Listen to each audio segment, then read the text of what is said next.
चलिए सबसे पहले हम लोग बात करने वाले हैं इम्पोर्टेंस ऑफ गेम्स। ये कितनी टाइप से आ सकता है रे बाबा। देखिए इम्पोर्टेंस ऑफ गेम्स से, values of games and sports से भी आ सकता है भाई, एग्रीगेट मैच से भी आ सकता है, any interesting match seen by you and my favourite game, इस टाइप से आ सकता है। लेकिन इस बार जो आएगा वो आपका इस टाइप से आएगा कि इम्पोर्टेंस ऑफ गेम्स। अगर मैं आपको एक बहुत अच्छी बात बताने वाली हूँ, अगर ये आपका ऐसा आ गया है कि इम्पोर्टेंस ऑफ गेम्स लिखना है आपको पैराग्राफ में, तो क्या करना है, जो इंट्रोडक्शन है उसको गोली मारो, माय फेवरेट गेम पे गोली मारो, सब पे गोली मार के डायरेक्ट लिखना स्टार्ट कर देना। ठीक है, इससे क्या होगा, इससे तुमको कोई भी दिक्कत नहीं होगी। तुमने जो ऐसे था उसको पैराग्राफ में ट्रांसफर कर दिया, इतना समझ लेना। ठीक है, तो चलिए स्टार्ट करते हैं। देखिए सबसे पहले आपको इंट्रोडक्शन जो लिखा है ना, इनकी हेडलाइन बना लेनी है। Introduction, my favourite place, the matches, इन सब क्यों फर्स्टली लिख देना नंबर वाइज, सीक्वेंस वाइज की first, second, third, fourth, fifth. Okay, अब हम लोग बात करेंगे इनके अंदर की। जैसे आप फर्स्ट लाइन देखिए, मैं इनको समझा देती हूँ ताकि आपको याद करने में दिक्कत नहीं होगी। और मैं आपको बताऊँ, अगर आप इसकी लैंग्वेज पे फोकस करोगे ना, मैंने इतनी सिंपल लैंग्वेज कभी नहीं देखी है, और ये इसलिए किया जाता है ताकि आपको पूरे नंबर मिल सके, है ना। चलिए देखिए यहाँ पर फर्स्ट में क्या लिखा है, इंट्रोडक्शन लिखा है ना। अब यहाँ पर लिखा है आपका, games are very necessary for us, there is a saying that a sound mind lives in a sound body. देखिए यहाँ पर ये बोला जा रहा है कि गेम्स जो होते हैं ना बहुत ज़रूरी होते हैं हमारे लिए, और ऐसा कहा जाता है कि एक हेल्दी माइंड जो होता है ना, एक हेल्दी बॉडी में ही रहता है। एक माइंड जो होता है ना हमारा, मतलब स्वस्थ जो दिमाग है वो स्वस्थ शरीर में ही होता है। ये कहावत है, ऐसा कहा जाता है। If we are weak and sick, अगर हम बीमार रहेंगे, कमज़ोर रहेंगे, तो क्या होगा भाई, our mind can not work properly. हमारा जो माइंड होगा, दिमाग होगा, वो अच्छे से काम नहीं करेगा। Games not only keep us healthy, games सिर्फ हमें हेल्दी नहीं रखता है, स्वस्थ नहीं रखता है, but also make our mind sharp and tough.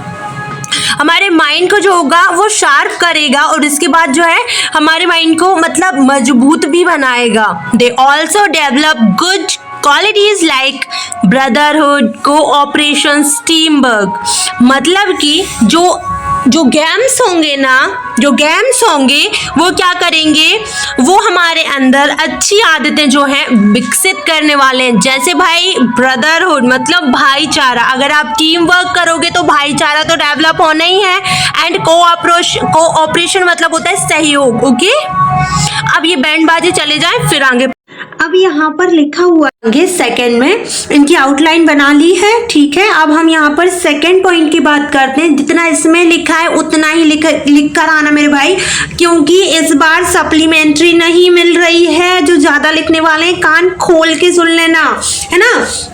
चलिए अब देखिए जरा, they are several games and a person plays one of the games in which he takes much interest. My favorite game is cricket. यहाँ पर ये बोला है कि वैसे तो दुनिया में हजारों गेम है, सेवरल गेम है, कई गेम्स हैं, लेकिन a person जो सबसे ज्यादा गेम खेलता है, a person plays one of the games in which he takes much interested.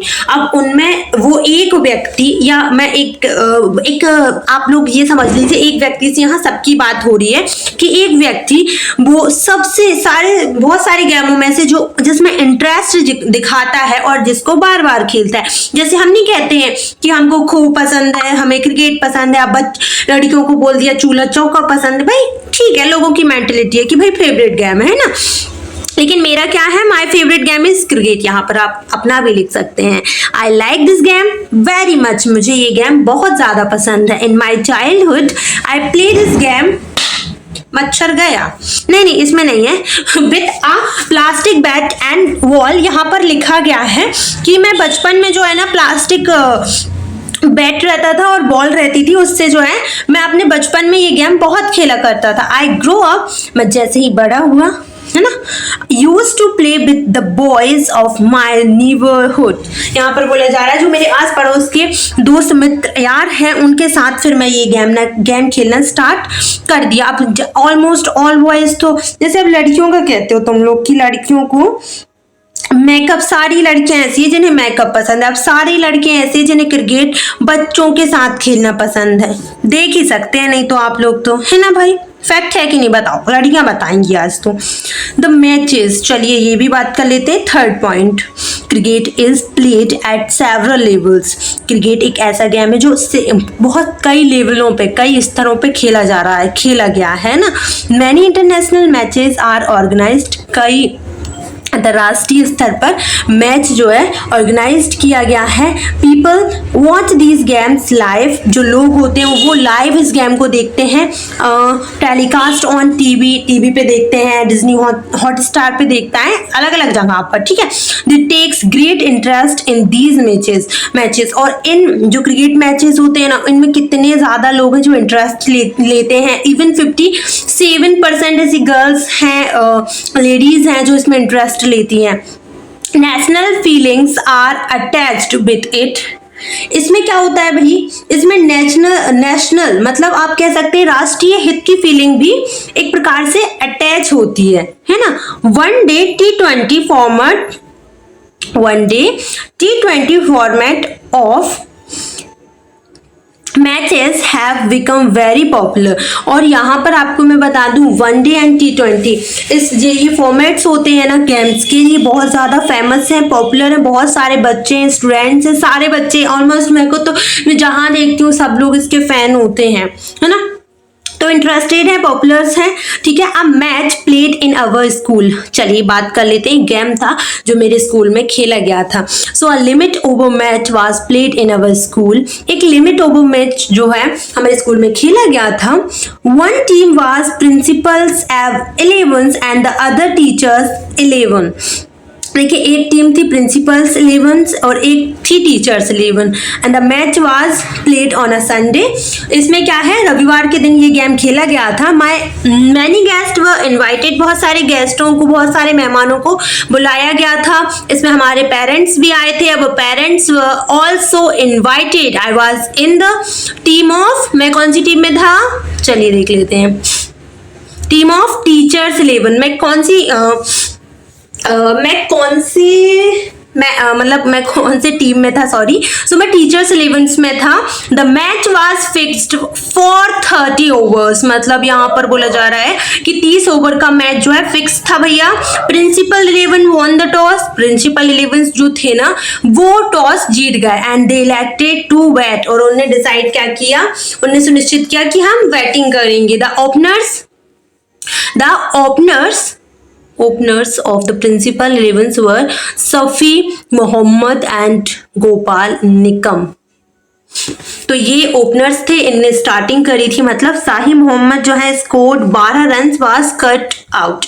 यहाँ पर ये लिखा जा रहा है कि जो साफी मोहम्मद जी है ना, इज इट राइट प्रोनाउंसिएशन ना, ओके इनका नाम सही प्रोनाउंस किया ना मैंने, ओके। सो 12 रन लेकर वो जो है कैच आउट हो गए थे, and Sukhdev was out bowler, ठीक है। अब यहां पर उन्होंने आउट किया था, मतलब निकम, हाँ निकम नाम है ना, Gopal Nikam played for a long time. Gopal ji ने बहुत लंबे समय तक खेला। He is very good player, बहुत ही अच्छे प्लेयर है, and he scored 25 runs with 2 4 and 1 6। उन्होंने 2 चौके और 1 छक्के के साथ 25 रन जो है कंप्लीट करे, and 2 players were run out. इस दौरान जो है 2 प्लेयर जो है आउट भी हो गए थे, रन आउट हो गए थे, and all the players were out in 29 over, सारे जो विथ 100 रन। यहाँ पर बोला जा रहा है कि 29 ओवर में 100 रन के साथ जो है सारे प्लेयर्स आउट हो चुके थे। Then our team started batting. Our openers were Mukesh Makwane and Nilesh Rawal. यहाँ पर देखो बोला जा रहा है फिर हमारी टीम ने बैटिंग करना स्टार्ट किया है भाई। इसके बाद यहाँ पर ये बोला जा रहा है क्या कि मुकेश मकवानी एंड नीलेश रावल जो थे ओपनर्स थे हमारे टीम के, they played very well and made 50 runs. I could not make many runs, मैंने ज्यादा रन बना नहीं पाया because I was cut trying to hit a boundary. मैंने सोचा कि बाउंड्री के पार जो है मैंने कोशिश करी कि बाउंड्री के बाहर जो है बैटिंग के दौरान उसने कोशिश किया था कि बैटिंग में वो बाउंड्री के बाहर बॉल को हिट कर सके, कोशिश यही कर रहा था। इस बीच में उसकी जो है आउट हो गया, कैच आउट हो गया। वी मेड 102 रन्स, हमने 102 रन बनाए 29 ओवर के साथ, 29 ओवर्स एंड 2 बॉल्स के साथ। Thus we won the match and the opposite team also played very well. यहाँ पर बोला जा रहा है इस प्रकार से हमने मैच जीत लिया और अपोजिट टीम भी बहुत अच्छा खेली, है ना। यहाँ पर कंक्लूजन लिखा है दोस्त, cricket is a wonderful game. It is more enjoyable when it is played with the perfect honesty and fairness. यहाँ पर बोला जा रहा है क्रिकेट बहुत ही मस्त कमाल का गेम है और ये बहुत ही enjoyable है, बहुत मजा आता है इसमें। एंड जब आप इसे ईमानदारी और निष्पक्षता के साथ खेले, फेयरनेस मतलब होता है निष्पक्षता मतलब कि पक्षपात नहीं करना, ठीक है। चलिए अब हम चलते हैं आपका ऐसे नंबर 2 की तरफ। मैंने बोला था ना इंपॉर्टेंस ऑफ ट्री और फिर इसके बाद आपकी इंपॉर्टेंस ऑफ बताइए आप बताइए। नहीं इंपॉर्टेंस ऑफ नहीं, वुमेन एम्पावरमेंट की बात करेंगे, बस 3 बस। अगर करें सेकंड ऐसे की सो वुमेन एम्पावरमेंट डेफिनेटली इस बार आएगा, देख लेना आप लोग। ये आउटलाइन आपको बनानी है कि introduction, second education and women empowerment, third benefit of women empowerment. लेकिन आउटलाइन इस ध्यान में बनाना कि तुमको कोई भी सप्लीमेंट्री कॉपी नहीं देगा, समझ लेना इस बात को। बाकी तुम लोग बहुत होशियार हो क्योंकि मुझे पता है कि बच्चे सप्लीमेंट्री कॉपी भरने के लिए कितने उत्सुक होते हैं, है ना। इस बार मिलेगी नहीं रे, क्या ही कर लोगे तुम लोग। Introduction, women empowerment is a term used to indicate step taken for improving the status of women in society. आपका वुमेन एम्पावरमेंट महिला सशक्तिकरण एक ऐसी शर्त है जो इशारा करती है महिला का समाज में जो स्टेटस है ना, जो स्थान है उसे इम्प्रूव करने के लिए, बेहतर बनाने के लिए, ठीक है। सुनना, it refer to their society, political, education, medical, economical, other forms of improvement. यह संदर्भित करता है कि वह अपने खुद के, सुनना, सामाजिक, राजनीतिक, आपके एजुकेशनल, मेडिकल क्षेत्र में या फिर वही इकोनॉमिकल क्षेत्र में देख लो, हर एक क्षेत्र में वो अपना स्तर बढ़ा सके, फॉर्म्स ऑफ इम्प्रूवमेंट मतलब हर एक क्षेत्र में वो अपना विकास कर सके, इम्प्रूवमेंट कर सके, वृद्धि कर सके, इसको संदर्भित करती है। It refers to the right to the women without any kind of discriminations based on gender, class, religions और सोशल स्टेटस। सो यहाँ पर क्या बोला जा रहा है कि यह संदर्भित किया जाता है कि महिलाओं का कितना हक है बिना किसी जेंडर, क्लास, रिलीजन्स मतलब धर्म आप कह सकते हैं, किसी भी जाति पात, आप सबसे ऊपर उनका हक है। ये एसेंशियल है कि वो अपने अधिकारों का सही यूज कर सके। It refers to the rights to the women without any kind of discrimination. Okay, it is essential for women to be provided equal opportunities as that of men। यहाँ पर बहुत सारे जो लड़के होते हैं ना वो अपने आप पर वो उंगली उठाने लगते हैं, कैसे कि और हमारी बराबरी करें। भैया ताकत में तुम्हारी बराबरी की हम बोल ही नहीं रहे, हम ये कह रहे हैं कि it is essential for women, यह बहुत ही आवश्यक है एक वुमेन के लिए। अपनी माओं को देखो आप, अगर आपकी माएँ सही है, सही जगह पर है तो फिर कोई दिक्कत नहीं है। लेकिन अगर आपको लगता है कि आपकी माँ की जो है वैल्यू फैमिली में और हो सकती थी तो वो इसी माध्यम से हो सकती है ना। It is essential for women to be provided equal, ऐसा भाई ये बहुत ज़रूरी है, महत्वपूर्ण है कि वुमेन को भी इक्वल अपॉर्चुनिटी मतलब समान जो है अवसर मिलने चाहिए, ठीक है। जितने लड़कों को मिलते हैं वही हमें मिलने चाहिए, ठीक है। और ये कैसे हो सकता है? महिला सशक्तिकरण से। एजुकेशन एंड वुमेन एम्पावरमेंट में देख लेते हैं भैया, the role of education is very essential when it's comes to women empowerment. जब बात महिला सशक्तिकरण की आती है तो जो पढ़ाई है एजुकेशन है बहुत ही अहम और महत्वपूर्ण भूमिका निभाती है। It is only through education that women gain access to better opportunities and income. यहाँ पर ये बोला जा रहा है इसकी सिर्फ एजुकेशन ही एकमात्र माध्यम है।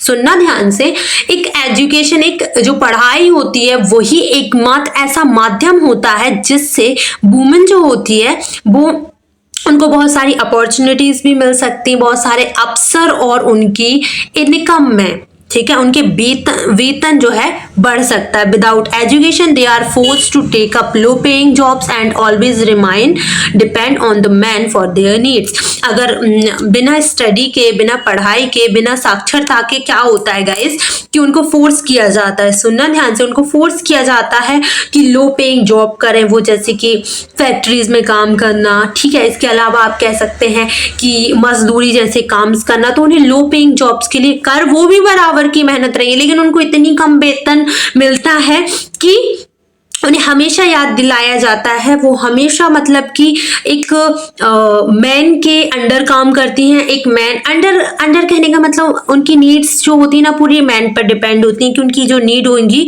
वो मैन ही पूरा कर सकता है, तो टोटली वो डिपेंड्स होती हैं एक आदमी पर। Education is the only tools to make a women financially independent and able to make a financially decision of their own. यहाँ पर बोला जा रहा है कि आपका पढ़ाई ही एक ऐसी चीज है, पढ़ाई इज द ओनली टूल, पढ़ाई ही एक ऐसा टूल है, एक ऐसा माध्यम है, एक ऐसी चीज है जिससे वुमन जो है ना फाइनेंशियली इंडिपेंडेंट हो सकती है, वित्तीय तरीके से जो है मतलब एक तरीके से पैसे से कह सकते हैं इंडिपेंडेंट हो सकती है एंड अपने खुद के फाइनेंशियली डिसीजंस ले सकती है अपने खुद के। And educated woman is able to pursue her own dreams and decide about her life and career. एक पढ़ी लिखी महिला ही अपने खुद के सपने जो है परस्यू कर सकती है, साकार कर सकती है एंड अपनी लाइफ के बारे में एंड अपने करियर के बारे में अपने खुद के डिसीजंस ले सकती है। बेनिफिट ऑफ वुमेन एम्पावरमेंट, तो देख लेते हैं। There are several benefit of women empowerment including that on society as well as on the country. Some of the benefits are listed as under. यहाँ पर बोला जा रहा है कि महिला सशक्तिकरण का एक क्या हजारों सेवरल्स बेनिफिट्स हैं, भाई कितने गिनवाओगे, है ना। इसमें आपकी खुद की सोसाइटी एज वेल एज आपकी कंट्री मतलब सब इंक्लूडेड है। इसके अलावा कुछ नीचे दिए गए हैं, आप पढ़ सकते हैं, देख लेते हैं कौन कौन से हैं। So the social status of women is increased and they are better recognised and appreciated. यहाँ पर बोला जा रहा है कि social status of women is increased, जो औरतें होती हैं उनका सामाजिक स्तर जो है वो बढ़ता है ना, वो बहुत ही एक प्रकार से उन्हें मान्यता और सराहना दोनों में वो बेहतर हो रही हैं, ठीक है। थर्ड देखिए, they are able to make a financially decisions on their own and become financially independent. यहाँ पर वो एबल होती हैं कि वो आपकी जो फाइनेंशियली डिसीजंस होते हैं वो खुद ले सकती हैं, है ना, बना सकती हैं, ले सकती हैं एंड फाइनेंशियली वो इंडिपेंडेंट हो सकती हैं वुमेन एम्पावरमेंट के अंदर। It brings better health facilities for the women which in turns improve the overall health status of the country। इससे क्या होगा, ये ना जो हेल्थ फैसिलिटीज होती हैं एक वुमेन के लिए उसमें भी इम्प्रूवमेंट लाएगा।